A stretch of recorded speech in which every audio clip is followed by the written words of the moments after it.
Hey folks, what's going on out there today? Just got a quick little update here as far as some media pickups and whatnot. Made a little trip to a local peddler's mall of sorts here by me. I try to put them all the ones that I visit, kind of put them on a rotation.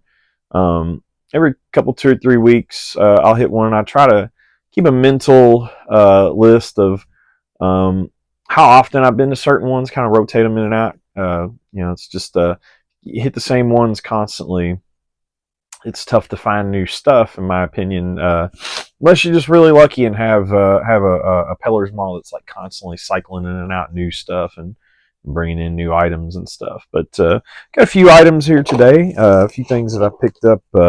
This is probably about $20 worth of stuff here today. Can't remember the exact prices on everything. I think the most any of it. Well, I think a couple of these were brand new. I've already opened them up and went through them and such. But 2 or 3 of these, I think 3 of them were brand new and sealed. I know 2 of the brand new ones were just under like $2.88 or something, just under $3. A couple of them were $5. The book that I picked up was $1. But anyway, we'll start with that. We'll start with the book. I'm planning on maybe putting together my current list of my 10 favorite books of all time, and somewhere on that list, whether I do them in any specific order or whatever order, one book that would have to go on that list is Night by L.A. Wiesel. We had to read it in I want to say 7th grade in middle school, and man, that book just really struck me. It was possibly the first ever nonfiction book I had ever read. Up to that point, I loved Goosebumps books and had started getting into science fiction, fantasy, and horror and stuff. Reading a lot of Stephen King. Always loved I loved Jules Verne growing up and stuff like that. But had never read anything nonfiction. And if you've never read Night, it's a first-hand account of his experience in I do believe two of the separate death camps, the concentration camps during the Holocaust in World War II, and it's heartbreaking. It's one of the most devastating things you'll ever read if you were to ever attempt to read it. But what this is it's called Dawn. And I've never read this. I do believe he wrote another one, and I'm not sure exactly what it is or what it contains. But this is actually a short novel like a novella. It is a work of fiction based on his experiences and things that he lived through. And yeah, it sounds pretty interesting, and it's pretty good conditions. Got a little chip here on the front page and whatnot, but no writing on any of the pages. I mean, honestly, it looks like it was never even read. It looks like maybe it's just sat on someone's shelf for many years. But pick that up for $1. So get to that one eventually. Next up, this was not new. Yeah, this one was not new. This one was $5 though. I've had this one on DVD for years. Love this movie, and always been waiting for an opportunity like this to pick it up cheap on Blu-ray to upgrade. And yeah, like I said, $5. But 10 Things I Hate About You. It's a movie contemporary to my high school years. This was my introduction to Heath Ledger. Became an immediate fan, and tried to keep an eye out for him going forward through his career and stuff. So can be a little hipster about him that I was into Heath Ledger before other people were into Heath Ledger, but it is true. I've was a big fan from the get go, and always tried to keep an eye out for him and stuff. And it's really sad that we don't get anything from him nowadays. But yeah, it's a great movie. It's kind of loosely based on the Shakespeare play The Taming of the Shrew, and this one's pretty cool. It's got some bonus stuff on here I'll have to check out. It's got some deleted scenes, audio commentary. It says 10 things I love about 10 things I hate about you. Take a look back and remember why everyone loves this classic teen comedy. This new documentary features interviews with director Gil Younger, co-writers Kirsten Smith and Karen McCullough-Lutz. Never before seen casting footage, cast interviews, and more. So yeah, love this movie. Great flick. This one I've never seen. This one was brand new, still sealed, and this is The Man with the Iron Fist. I think Quentin Tarantino and Eli Roth produced this. I'm pretty sure RZA wrote and directed and starred in. I'm pretty sure this is a film by RZA. Let's see who wrote it. Where's writing credit?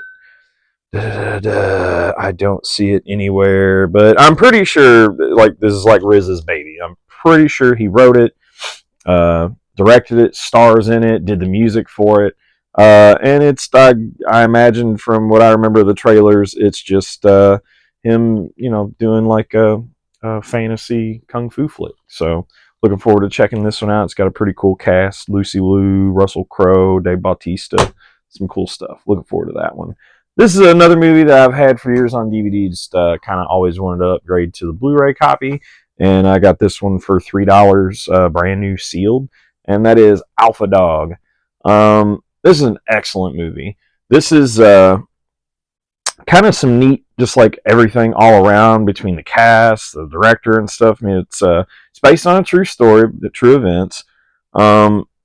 It's directed by Nick Cassavetes, who, for me growing up, was the asshole bad guy in the Charlie Sheen film The Wraith. I've always loved that movie. It's kind of a cheesy 80s teen horror, thriller, sci-fi. It's all over the place. Just look up a trailer on YouTube for The Wraith and maybe like put Charlie Sheen in there just in case there's some other weird stuff connected. But fun movie. Super fun movie. Great special effects. But anyway, Nick Cassavetes, the son of John Cassavetes, and the Cassavetes family has been around for ages and stuff. But anyway, yeah, he directed it.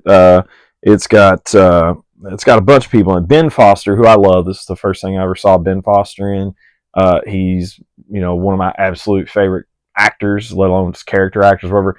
Ben Foster is, for his current generation of actors that are out there right now, for me, is like the unappreciated guy. Like, he should be a star. He should be a guy that everybody knows, like Brad Pitt, Leo DiCaprio, all that, in my opinion.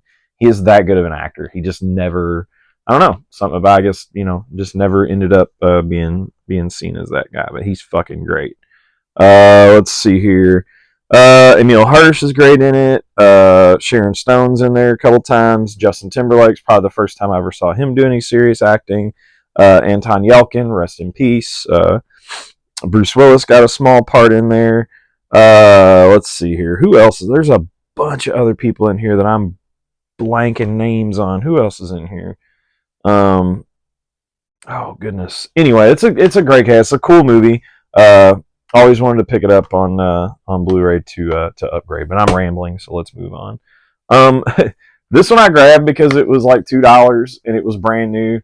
And I can't remember if I have this on Blu-ray or not. If I do, I guess I just got 2 copies now because it was $2 and it was sealed. I think I only have it on DVD though. But the absolute Paul Newman classic, Cool Hand Luke, excellent movie. I feel like this movie's timeless. I couldn't imagine anybody watching this movie at any time throughout history and not appreciating it. I'm sure there are things in here that are very much dated, but I feel like the story is timeless. The relatable qualities of the characters and what happens within the film are quite timeless and stuff. But yeah, excellent movie. One of the all-time great movies that I can't not recommend. This one I did not have at all. This was brand new. This is probably going to be the first thing I watch because I can't remember if I've seen this. I'm pretty sure I have. I'm pretty sure I watched it on maybe Netflix or something years ago when it first came out. But I do not own it, or did not own it until now, and really I've been deep into this guy's stuff, and I'll explain why. But anyway, it's Life Itself, the documentary about the great film critic Roger Ebert. I finally found one of his books that I'd been looking for a cheap copy of forever at a Peddler's Mall while I was on vacation for $5, and it's his 4-star reviews from 1967 to 2007. I've just been kind of making my way through them, like, like kind of picking out the ones that I want to read, and just kind of going through. And then if I, sit down and think about it, I was like, I forget, is it in there or not? And I flip through and see if I can find it. But really miss Roger Ebert, man. May not have always agreed with him, but in my eyes and my opinion, he is the greatest voice to ever write about film. Whether he loved or hated a film, he always had something interesting to say about it, and he just wrote in such beautiful prose and such interesting, entertaining language. So, but yeah, just miss that guy. And then finally, the last for this update is a movie I've never seen, had never heard of, but man, I've been absolutely hitting it on these made-for-TV westerns lately, and I've watched a few of them, and they are really good. They've been really good. But this one is another TNT original. It stars Sam Elliott, Craig Sheffer, and Linda Fiorentino. It's called The Desperate Trail. Yeah, this one feels like it was brand new. Like, it had a couple stickers on it. I opened it up. The disc looks untouched. And this one was $2. No, this one was 99 cents. This one was $1 on DVD. So yeah, it's 90 minutes. It's got a cool cast, man. It's such a cool cast. So it's got it says a film by PJ Pesci. I have no idea who that is. Sam Elliott, Craig Sheffer, Linda Fiorentino, also starring Bradley Whitford and Frank Whaley. Like, come on, man, two of the great character actors of their era. Those guys, they're definitely, hey, it's that guys. Like, if you don't know their names by me saying them, if I showed you pictures of them on each side of me right now, you'd be like, oh yeah, totally know those guys from this thing and that thing and that thing. So yeah, definitely gonna check this one out sometime soon. Love these brisk, 90 minutes. Let's get it done and over with. Little western stories and stuff. So, but other than that, still reading The Bright Sword, a little over halfway through. I'd say about 2/3 through it. Just finished the second book of the book. It's like separated into 3 books, 3 separate sections, I guess. And just finished that. Probably read a couple more chapters tonight before I go to bed. That's kind of been my MO with that. What else have I been up to? I don't know, just watching stuff. I don't think I've really watched anything new lately that I could really speak to. But like I said, thanks for spending some time with me. Hope you like these updates. Hope you like seeing the pickups and stuff. If you have any questions about them, have something specific you'd like me to do a little bit more of a deep dive into, or any lists or any kind of videos you want to see from me, let me know. Just hit me down in the comments and let me know what's going on. And then other than that, like I said, keep an eye out. Probably going to try to get a top 10 favorite books video put together for an upcoming week. So, all right, thanks guys. Everybody take care, be safe, and I'll see you next time.